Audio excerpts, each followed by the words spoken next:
Hello everyone, greetings. Welcome to the Principles of Macroeconomics class. I am your professor. My name is Muhammad Nafis bin Nasim. It's a long name, but I guess you can call me Professor Nasim or Nafis or whatever you feel comfortable. Basically, this is the Principles of Macroeconomics class, and this is an online class.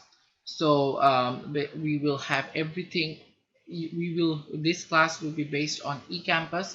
All the lectures and the exams and the discussion boards will be posted on eCampus, and then from every week I will be sending out emails to you with the video lectures, the PowerPoint slides, as well as if there are homeworks I will send it out over to you through the email. Now, in this very first lecture, in this video clip, we will basically cover lecture 0, as well as we will go over the syllabus of this class. Basically, this video lecture will help you to understand what are the expectations of this class, and what are my expectations as a professor, and what are your expectations, or what you can expect from this class as a student. And then we will go over the syllabus, and then at the very end we will just cover a little bit about what economics is. I will assume that none of you had any background or knowledge about economics in the past, and this is the first time you are in an economics class. So based on that, I will give you a small introduction on what economics is and the different types of branches of economics like micro and macroeconomics. Okay, so again, this is a 100% online class. Today, the October 19th, which is today, is the first day of class. So it starts on October 19th and it will end on December 10th, 2020. So that's the last day of class, but that's the day when we are going to have our final exam. Okay, then we have the certification date, which is October 24th, 2020. This is the date by which I need to know that you guys are present in this class. You guys are able to access the lectures. You guys are able to see my emails, the video lectures. I need to know that by October 24th. And the official drop date for this class is November 25th, which is like a month from October 19th. And basically, if you're not doing well, or if you think this class is not very much helpful for you, that's the last day for you to drop out of the class.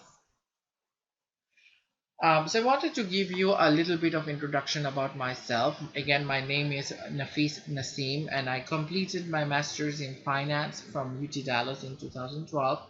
Additionally, I'm currently pursuing my PhD in public policy and economy at UT Dallas.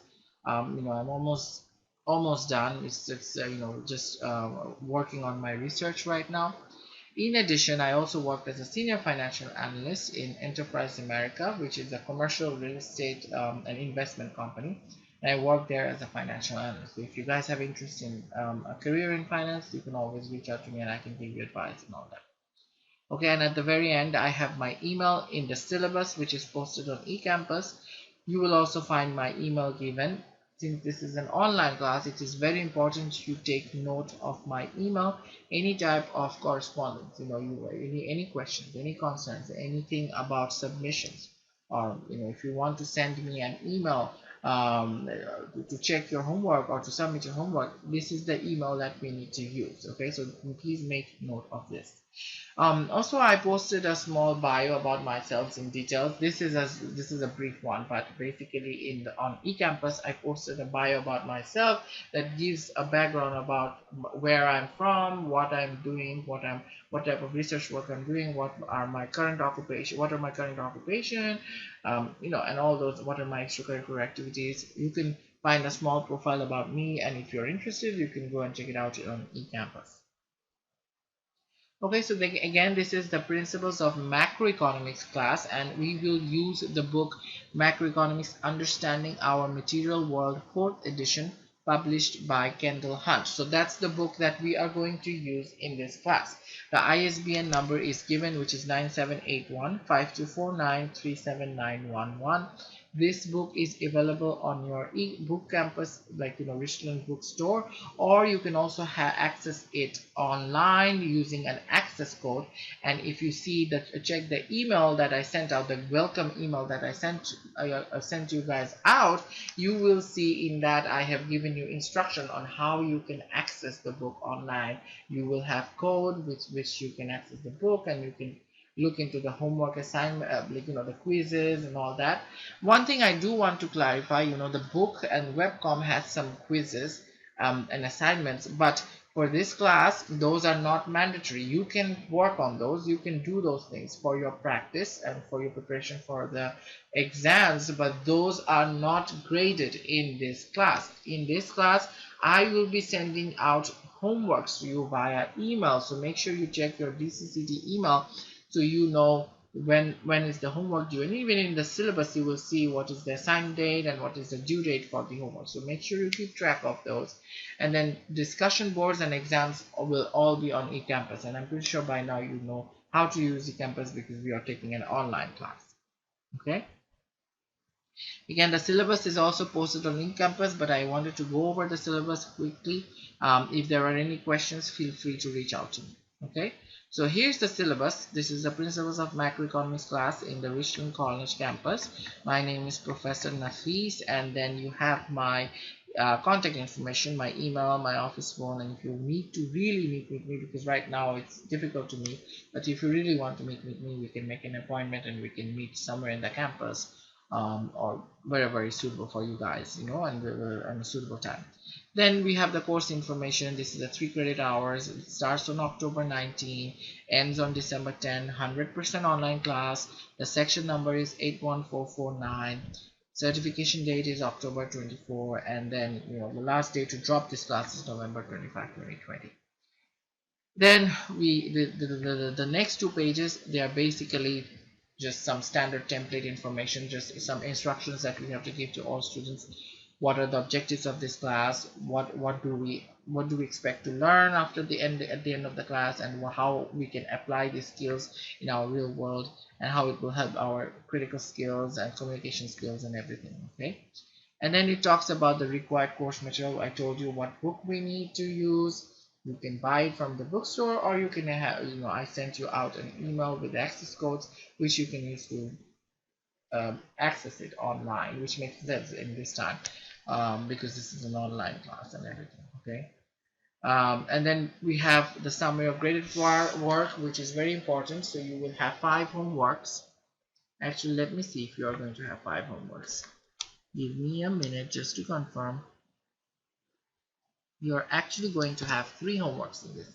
5 homeworks. Okay, so 5 homeworks, and then each of these homeworks will be 4% each of your grades. So it's very important you complete your homework and submit it, as per instructions in the email. You will have all the instructions how you can upload or how you can submit your homework, but make sure you submit your homework. So 5 homeworks will constitute 20% of your grade. Okay, then there are 3 exams: midterm 1, midterm 2, and midterm 3, and each of these exams are 25% each of your total grade. Okay, now one thing I want to clarify: midterm 2 and midterm 3 are not cumulative. So they are not cumulative, which is a good thing, right? So when we are having the midterm 2, the materials in midterm 2 will be whatever we cover after midterm 1. It will not include the materials that we covered in midterm 1. Again, for midterm 3, it will be only the materials, or it will be based on only the material after midterm 2. Nothing before midterm 2 will be covered in midterm 3, which is a good thing. So you don't have to study a whole lot, because some of the classes have final exams which are like what you learn in the whole semester, which is not in this case. Okay, and then finally you have a discussion board which will be available to you on eCampus. You have to take the discussion board, and this is 5% of your grade. Okay, again, we do not have any participation grade because this is an online class, but this discussion board is basically my way of evaluating your participation. I am trying to understand if you are really looking at my lectures, going through my videos, and if you're using critical thinking and analytical skills to answer the questions that will be there in the discussion board. So that's kind of your participation grade. Okay, if you have any questions related to grade, you can email me. Okay, then we have this table that gives you an idea, like from if you get an 89.5, I will give you an A. So from 89.5 to 100, it's A. From 79.5 to 89.4, your B. From 69.5 to 79.4, your C. From 59.5 to 69.4, your D. And if you're below 59.4, you're getting an F in this class. But again, I usually curve the exams. I usually give you some extra credits, so hopefully that will help you to bump up your scores if you're facing difficulties. But I honestly feel if you follow all my lecture, the PowerPoint slides, as well as the video lectures that I send you, the YouTube links, if you follow those, you will be really good with, you will should not have any problems with your homework and your midterm exams. Okay. And again, when I assign you the homeworks, you can look at the syllabus, but you will get an email where it will say where you can submit the homework, and when it is due and how you can submit it. Okay.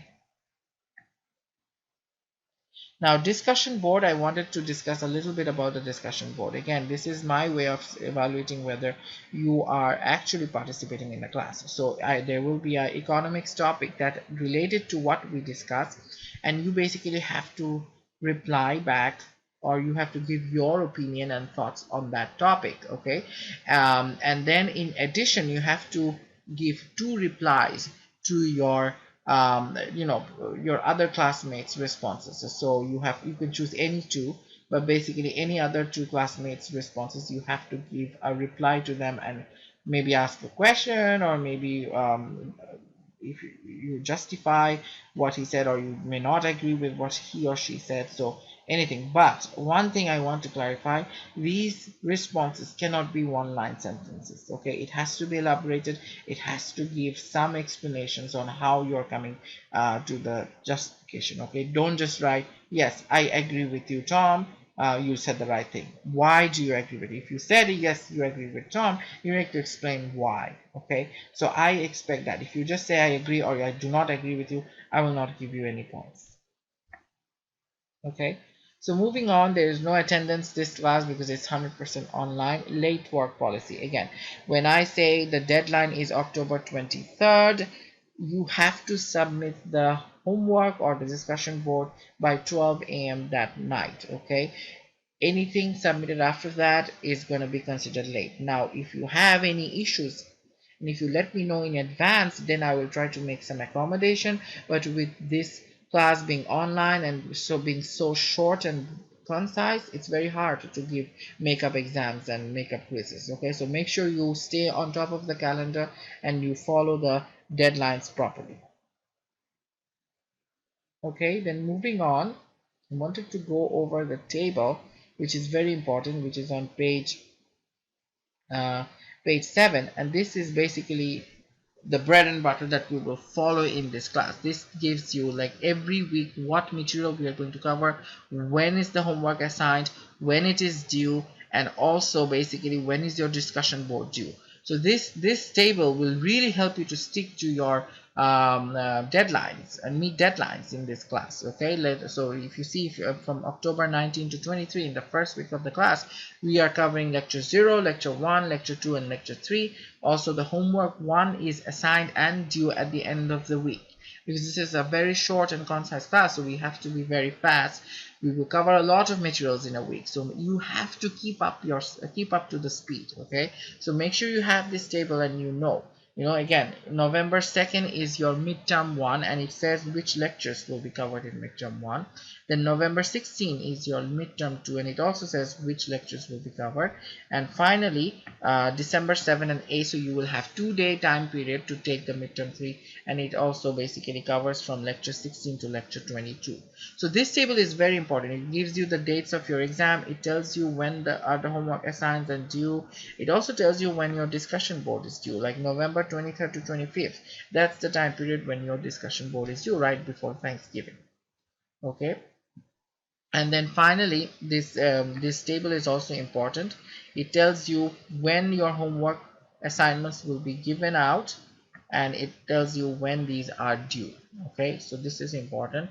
And it also tells you when the midterm exams are due. So what are the days your exams will be held on, and also what is the day your discussion board is due. Okay, and at the very end it gives you some information on how you can register online to access the book. Again, in your welcome email you will see there are separate instructions on how you can register in this. Okay, so that's in a nutshell a summary of your syllabus. It's very important you keep this syllabus in your hand so you can, you know when your exams are, you know when your homeworks are, you know what materials are covered in each week. So it's very helpful. This calendar will help you to stay on top of everything we are going through in this class. Okay. And then finally, for this class rule, basically if you have any type of religious holidays, let me know in advance if you can't meet any type of deadline so I can accommodate that. Again, this is an online class, only couple of weeks, 5 weeks class, or 5 or 6 weeks class, very hard to keep up. So you have to be really on top of what's going on in the class, okay? Because if you miss something, it's very difficult to make up for that. Okay, so now I will basically assume that you guys don't have any knowledge about economics, and based on that I will give you a brief introduction about economics as well as micro and macroeconomics. What are the goals of economics in this video lecture? In the following lectures, in the following videos, you will see we will cover lecture 1, lecture 2, and lecture 3, and so forth. Okay, so so we will go from there. All right. Today we just wanted to cover a little bit about economics, since this is the first economics class for most of you. I will assume that none of you knew what economics means, so I will give you a brief introduction about the subject matter. So basically what economics means is, it means the distribution. It is basically the study of how we distribute the resources, or how we allocate the resources. So that is the main thing, is economics. Okay, so what are resources? We are going to learn about this in chapter 2, but basically resources are, it can be like steel is a resource. Aluminium, that's a resource. Labor, workers working in a factory, that's a resource. So there are many types of resources. Machine is a resource, right? So but we're going to learn in details more later on. But the reality is that these resources, whether you talk about steel, whether you talk about workers who are skilled in, let's say, stitching clothes, or whether you talk about machines, all these resources are limited in quantity, right? We don't have infinite number of resources in the world. These resources are limited. On the other hand, we as individuals, our wants are unlimited, right? We pretty much want everything. We want a car, we want a house, we want nice furnitures, we want a nice TV. If we have a car, we want another car. If we have a house, we want another house. Our wants, so in reality, our wants are infinite, but the resources needed to make that house, or the resources needed to make the car, those resources are limited in quantity. Okay, so economics is the study that helps to solve this gap between infinite wants and finite or limited resources. It is the study that helps us to distribute the resources in such a way so we can make the best choices, and that we ultimately get the maximum amount of satisfaction. Okay, so economics formally is basically studies the economic, political, and social elements in our system, and how in this economic system the resources are allocated. So who gets what? How much I am getting in the economy, how much you are getting in the economy, how much Tom is getting in the economy. So that's what economics is all about. Okay, it is the study of choices, methods, and systems used by economies and societies to allocate and distribute scarce resources.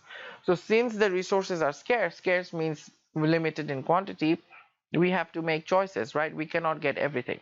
Let's say we want to eat, we have many different choices, right? To eat for lunch, we can eat Chinese food, we can eat pizza, we can eat pasta, or we can eat a burger, right? But I only have $10 in my hand, so I have that limited resource, limited capital with me.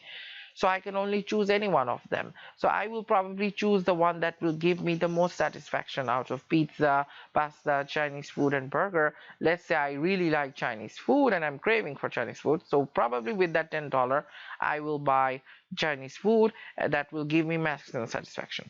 But if that $10 was probably given to you, you would have probably bought a pizza, because your satisfaction will be maximized if you eat pizza. So that varies from person to person how they will make the choice. But the ultimate goal of making a choice is to maximize our satisfaction. Okay, so basically this study of economics will help us to distribute these resources in a very efficient manner, right? In a way so that we can make the best choices, okay? So let's say again we have $50 to spend, and you have to choose between 2 meals per day, or shoe, or an Uber ride, or a notepad, or a dart pass, or a watch.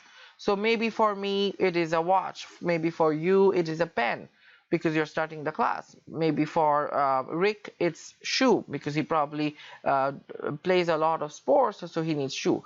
So different people will use the resources in different way, but they will try to use it in the best possible way so that it maximizes their own satisfaction.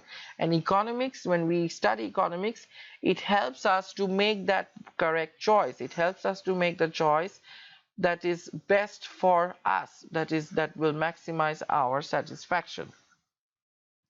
Okay, so different individuals will have different choices, as I said, to allocate the resources, and this will give them maximum satisfaction. Now in economics, this satisfaction is also known as utility. Okay, so the ultimate goal for everyone is to make the choice that will give the maximum satisfaction, or in economic terms, the maximum utility. Okay, so that is what economics main objective is. If you allocate your resources in such a way so you can make the best possible choices which will give you the maximum satisfaction or utility. Now this applies, say the same thing applies for groups or economies. When we are talking about the city as a whole, when we are talking about the state as a whole, how we are going to allocate the resources in the state of Texas, what is good for the state of Texas, and what are the choices that we need to make in the state of Texas so that we experience growth. So these are all categorized under the study of economics. Okay, so specifically economics is the study of the choices, methods, and systems used by economies and societies to allocate scarce or limited resources in the best possible way, and the ultimate goal is to maximize utility. So economics basically helps us to make educated choices, improve our choices, and use different methods to allocate the resources. Now economics can be divided into two areas. Okay, one is called the microeconomics and one is called the macroeconomics. Now this class is all about macroeconomics. Okay, there's another class which you probably will have to take, and I also teach that class. It's called the microeconomics. Okay, so macroeconomics is basically the study of the overall allocation of resources within a society. It is basically at a group level. Okay, when the resources are allocated at the group level, then we are talking about macroeconomics. So if we are talking about the US economy, how are we allocating resources for the US economy, or how are we allocating the resources for the Texas economy, or how are we allocating resources for Dallas economy. So if we are talking about the country level, if we are talking about the state level, or if we are talking about the city level, these are examples of macroeconomics. Okay, it looks at the scenario at the aggregate level, at the group level. Some of the macroeconomic terms that we're going to learn in this class are, economic growth, inflation, unemployment, government expenditure, total investment. So these are all items that are categorized under macroeconomics, and these are items that are related at the aggregate level, to groups. Now the other type of study is called the microeconomics.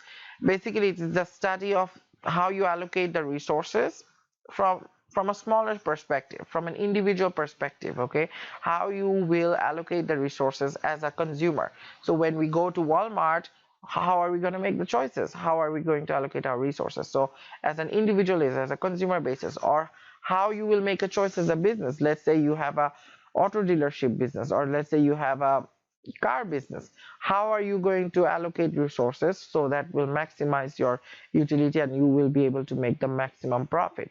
So those type of things are classified under microeconomics. So these microeconomics is for smaller units. It's for individuals or individual businesses, okay, whereas macroeconomics is all about groups, economy, state economy, city or county levels. These are macroeconomics. Okay, now both branches of economics seeks to measure and analyze economic efficiency. So economic efficiency, what does that mean, is when we are able to maximize our satisfaction, then we have economic efficiency. Okay, so when we make a choice that maximizes our satisfaction, that will cause economic efficiency, and we are going to learn about this later in our next chapters. But right now, just the main focus is to maximize satisfaction, which in turn will give us economic efficiency. Okay, so economists or social scientists use critical reasoning to measure the achievement of economic efficiency. Economic efficiency is achieved or maximized when most utility is obtained for most people.